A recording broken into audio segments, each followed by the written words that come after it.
menyampaikan materinya yang berjudul Implementasi Kelembagaan sebagai Penunjang Produktivitas Pertanian.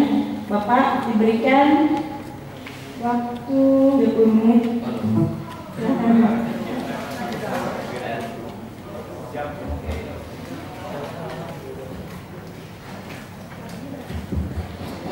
Halo, ya.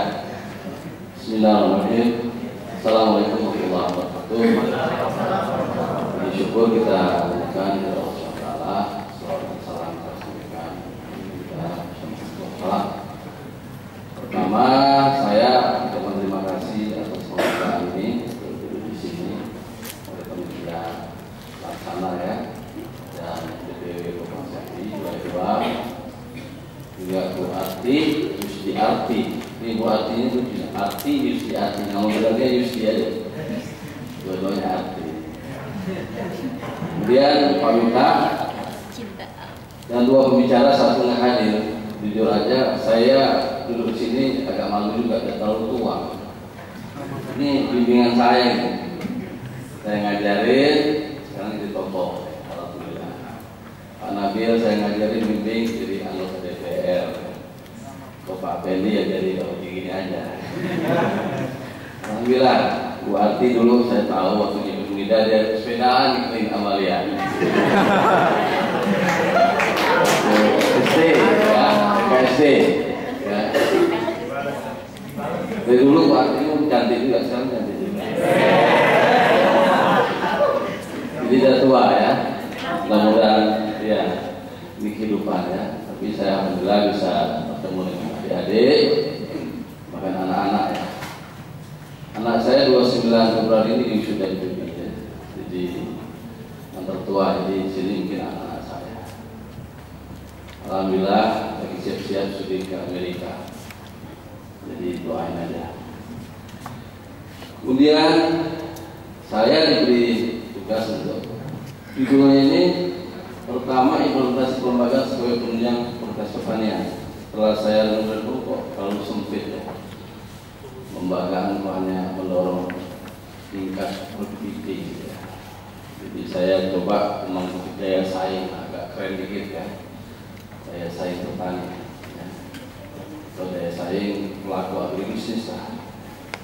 Kalau saya bicara petani, tentu nelayan di dalamnya, ternak di dalamnya ya. Jadi petani ini jadi simbol representasi dari pelaku-pelaku bisnis ya di sektor primer ya, on farm ya, on farm. Jadi sesungguhnya kalau bicara bisnis untuk farm juga kita masuk di dalam di isu sentral, kita masuk di pelaku-pelaku produksi ya di sini. Baik, saya 20 menit ya ke depan. Insyaallah mudah-mudahan makalah saya ini sekitar slide-nya dari 20 sekian ya, 26 ya. Baru selesai jam 1 siang kemarin. Jadi intinya beginilah, saya ingin biar tidak nonton next ya. Jadi intinya itu adalah kalau kita bicara pembangunan pertanian, intinya adalah perangkat sistem kelembagaan ini mempunyai peran penting ya untuk pembangunan itu bisa mencapai target sasaran-sasaran. Apa targetnya? Biasanya kalau dalam pembangunan membela orang kecil, petani kecil ya, pelaku-pelaku petani itu dari hari ke hari bisa meningkat terhadap kehidupannya, marwahnya ya. Kalau bahasa agamanya dulu mustahid, sekarang mustaqi, jadi bergeser ya. Kalau dulu dia guru, sekarang pemilik, dulu owner. Kalau Pak Potong ini berhasil pembangunannya, dulu mahasiswa saya, sekarang jadi tokoh politik itu kan berhasil. Jadi jangan terbalik, ya. Terbalik. Kemudian sektor pertanian ini tentu kita bicara complicated ya, manusia, komoditas, juga masuk di dalamnya spesies. Tapi yang tidak kalah hebat adalah yang mengatur manusia, interaksi dengan produktivitas, dengan komunitas itu ada namanya pola aturan main. Itulah maksudnya sistem kelembagaan itu ya. Jadi pola aturan main yang mengatur itu. Jadi menurut saya dalam background yang saya katakan ini, topik ini sangat penting sekali kita pahami.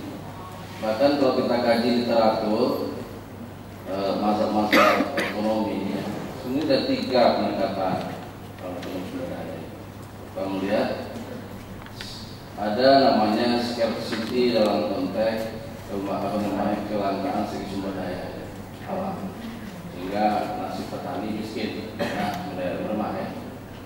Ada konteks namanya culture, kelangkaan kemampuan budaya, itulah kemiskinan budaya. Tapi ada juga petani itu kaya, budayanya dah hebat, kerja keras.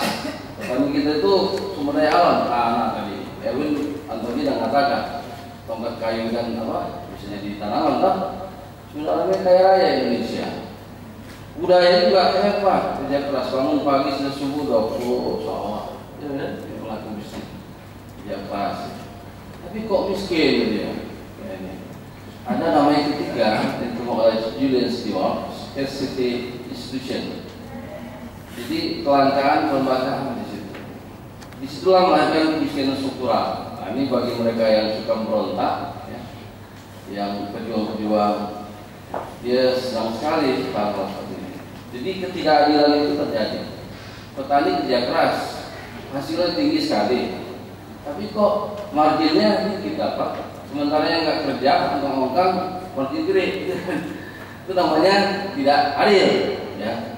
Itu namanya kemiskinan struktural.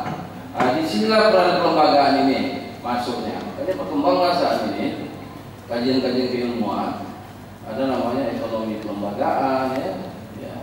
Jadi studi-studi yang menjelaskan tentang peran kelembagaan cukup penting sekali. Oleh karena itu, agribisnis saya pikir swasta ini harus mempelajari ini mengenai ini.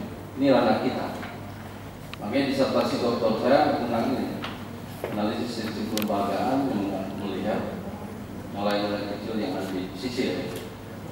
Soalnya dokter saya mengambil klik di internet baru 2 orang di dunia ini yang bicara tentang analisis kelembagaan yang sifatnya analisis kuantitatif. Waktu tadi bisa baca di sini. Jadi begitu penting sekali. Jadi kelembagaan ini merupakan titik statistik ya untuk menggerakkan pertanian itu. Kalau kita ingin membangun sistem agribisnis berkeadilan, berkelanjutan, pertanian berkelanjutan. Nah, ini saya pikir fungsi yang penting. Jadi saya artikan kelembagaan tidak hanya produktivitas, tidak hanya meningkatkan luas lahan tinggi, teknologi urusannya, ya. Teknologi makanya saya lupa. Jadi daya saing, ya. Jadi kalau daya saingnya kuat, ini sangat diperlukan kelembagaan. Makanya orang-orang seperti Pak Nabil, Pak Tokom ini orang-orang yang memproduk kelembagaan ini. Saya akan jelaskan nanti ya dalam pengertian itu. Jadi kebijakan publik yang melahirkan kelembagaan ini memang harus dimasuki oleh teman-teman profesi pertanian. Jadi